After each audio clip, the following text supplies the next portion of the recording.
What's up, YouTube? Welcome to another video. Today is April 2nd, 2024, and there's been a lot going on geopolitically in the markets and all that. First off, though, if you guys are into things like gold, silver, passive income, building wealth, please like the video, subscribe to my channel, check out my website, My Road to Wealth and Freedom. It's in the link in the description below.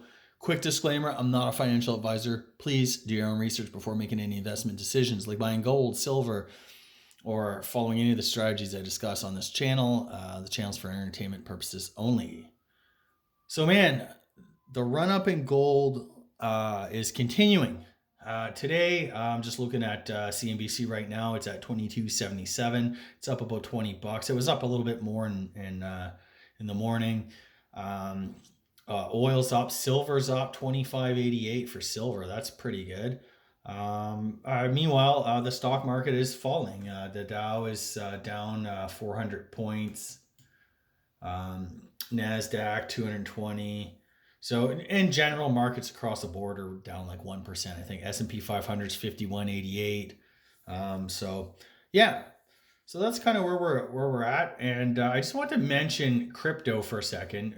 Mainly Bitcoin. Bitcoin has fallen 6.41%. It's just under 65,000 US. I mean, it had a big run up. Looks like it's given some of those gains back, and which leads me to believe that basically Bitcoin is still kind of a risk on, risk off type of asset. I know the Bitcoiners don't like to hear this, and how else do you explain? The markets are falling today. Gold is going up. Silver's going up. The safe havens are doing okay. They're going up, and I will say that the bond yields are rising, which means the price of bonds are falling.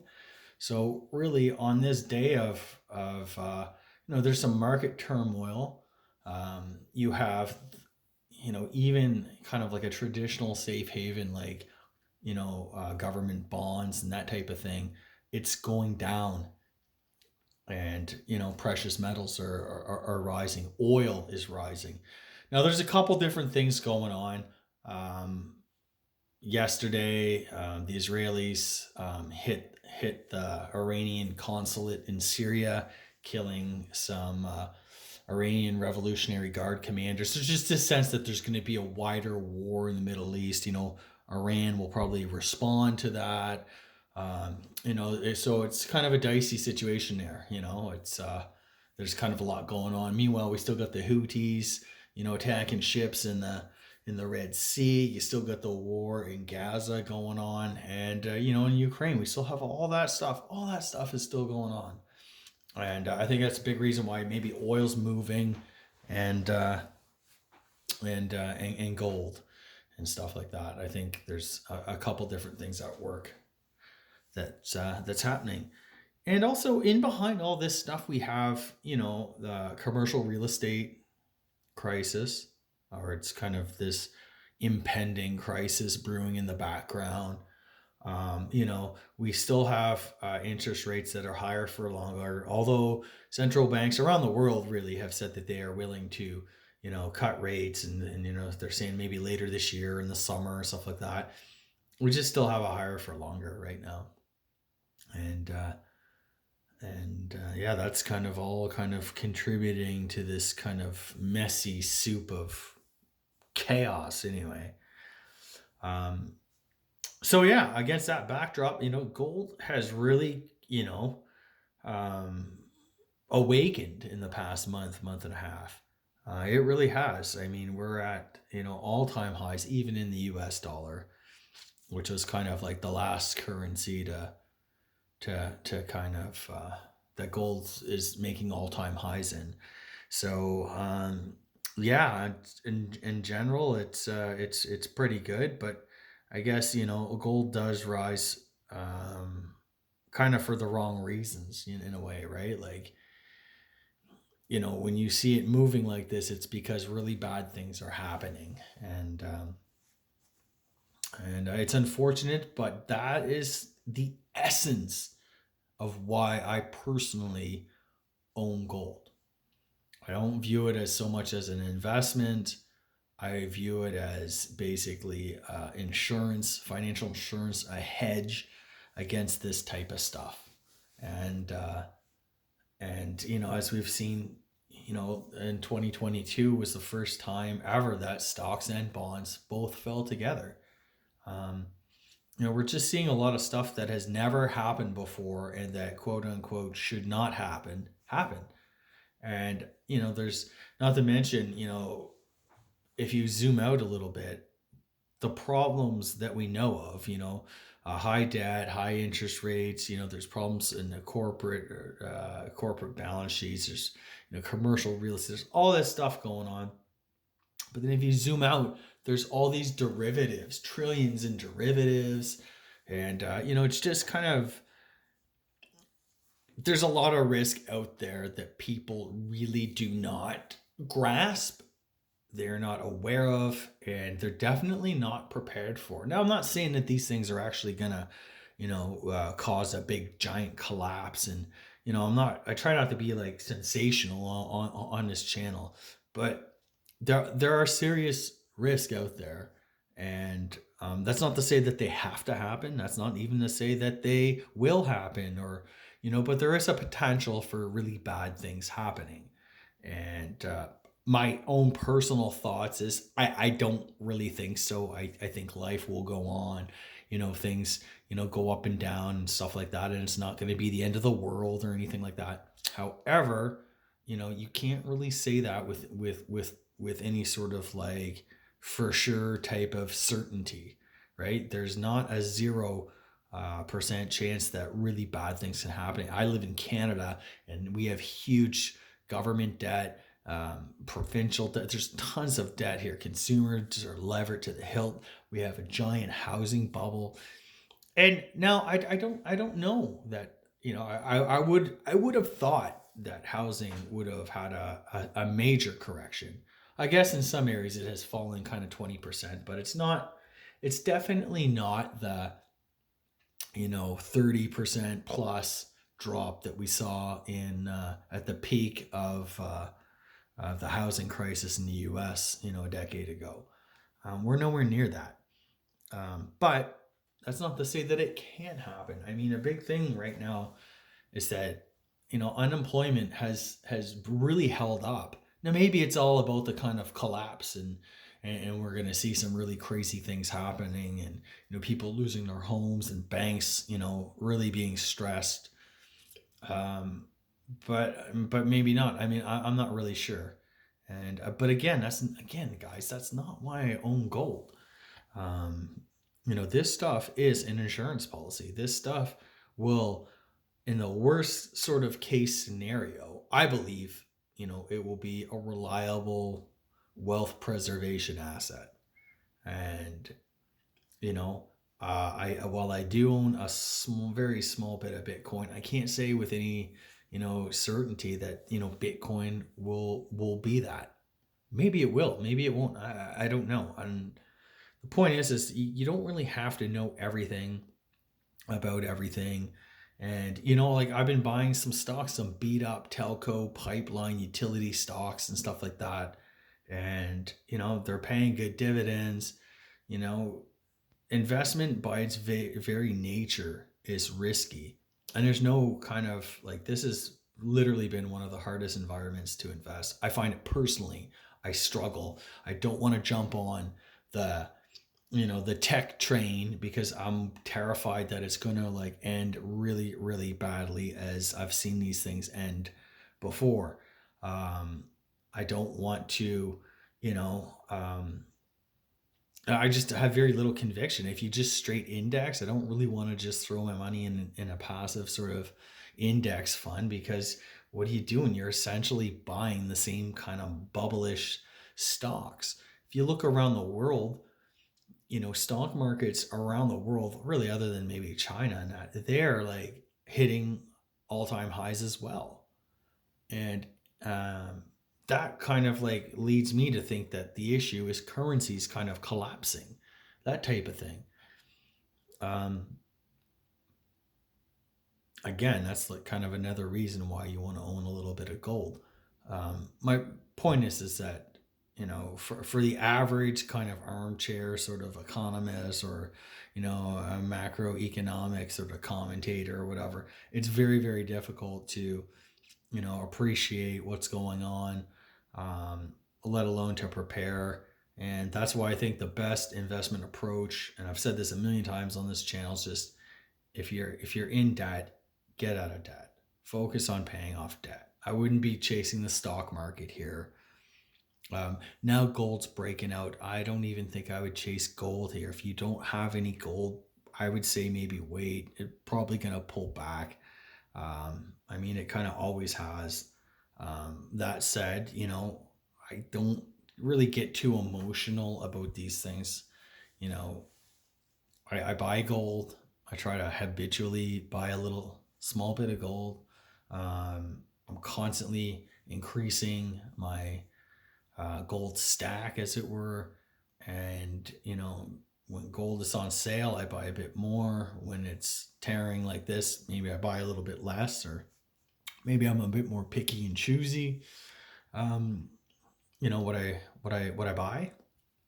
But that's sort of my spiel on gold, how it's performing lately, and sort of where I think it's gonna happen, or where I think it's going to move, or whatever. And I'm hearing like some analysts are saying like really huge numbers. Gold could be 8,000, 10,000, 15, 20,000. And if you convert that to Canadian dollars, I mean, it could be 25, 30,000 an ounce. And at the rate this government is spending, I don't for a second doubt that if we hit the wall and serious things start to kind of unravel in the economy, they're going to be printing money, they're going to be borrowing and spending, and deficits, and just massive debt binge again, which will kill the currency and even further um, destroy our purchasing power.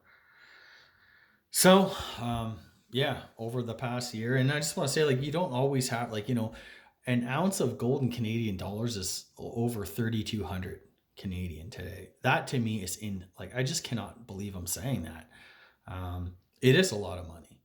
Um, I remember, 20 years ago, it was like $500. $500. So how far have we fallen since then, right? And I remember what really kind of got me into, wanting to buy gold more regularly, is I remember when gold was like, 500 an ounce and stuff like that. At that time, I really didn't really have the money. I was, I just didn't make enough to invest anything really at that point in my life. But I do remember at one point it was around 1,400. This is after it had the big run up to like 1,900, or so maybe around 2014, 2015, somewhere around there. After the global financial crisis, the Canadian dollar was actually quite strong. We're a commodity producing country and stuff like that. So our dollar was quite strong relative to the US. Actually, it was above par for a while. So, when gold kind of went down, Canadian dollar might have been like 90 cents. You could pick up an ounce of gold for maybe 1,300, 1,400. And just consistently 15, 16. It just kept going up and up and up and up and up. And I remember thinking like every year, when I get a bonus or something like that, I should really just pick up an ounce of gold. And I kind of went through, and year after year, and there was always something better to do, always a better place to put your money. Like, oh, I'll just invest it in dividend stocks, or I bought some rental properties one year. It's just kind of like, oh, I never really did. I did own a small bit of gold as a result of like a coin collection that I had, but it never really any serious stacking, right? And then 2020 came around, and that's when I started to really kind of stack gold in earnest, as I saw the government response to the pandemic and all this stuff. And I just kind of realized that, what, like, this isn't good, and I don't think this story has a very happy ending. I think literally, um, we're in some serious trouble. And it's, I'm not really sure, and I'm not really qualified to say how bad things can get, or whatever. But I just, I do know that I do want to diversify um, my family's wealth and stuff. You got to think about it, like, when bubbles burst, when we have these big economic crises and stuff like that, people lose everything. The stock market collapses. And, we've been very fortunate to kind of live in an era where asset prices collapse, and, the central banks and governments are right there to kind of catch the fall and to like reliquefy the system and prop up asset prices. So we never really get that ultimate sort of cleansing, you know. Um, but there in history, and it's replete with examples of markets collapsing and taking 25, 30, 40 years to recover from. I mean, you can kind of look at the Japanese scenario. Their housing and stock market collapsed in 89, 90, and just recently is kind of hit its all-time high, or regained the price level where it was in 1989. Now that doesn't factor in inflation or devalue currency or any of that. Um, so that's just to show you, like, things can go awry and not recover for very, very, very long periods of time. That's why I think, you know, your best bet, if you own a home, pay it off. Make sure you get that house, you own your home free and clear, right? Yes, there's property taxes on it and so forth, but the main thing is you don't need to worry about a mortgage, you don't need to worry about rent. And the more things, like, don't take on debt. Try to keep yourself, your family, or whatever out of debt as far as possible. I realize, like, we're talking about this stuff now and it's like kind of too far gone. Why don't you check out my website, my Road to Wealth and Freedom? It's in the description below. There's a link there. And go, I've been writing that blog for over 10 years now.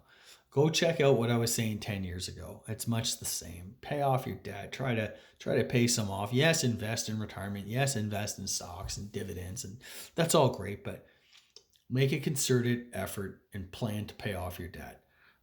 Now, I didn't really get crazy about like doing radical moves until 2020 hit. I was like, no, man, I don't like where things are going. I need to sell some of these stocks, and while I'm ahead, and you know, pay off my home, because I don't want to be caught. And let's face it, like, there are situations where employment becomes a little bit uncertain.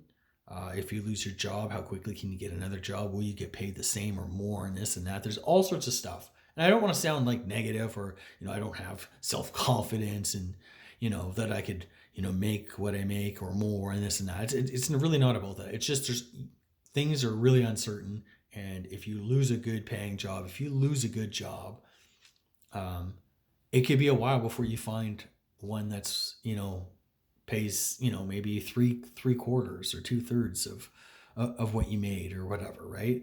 And then there's that whole kind of lifestyle inflation creep. The more money you make, the more you spend on garbage and stuff like that. Try not to do that.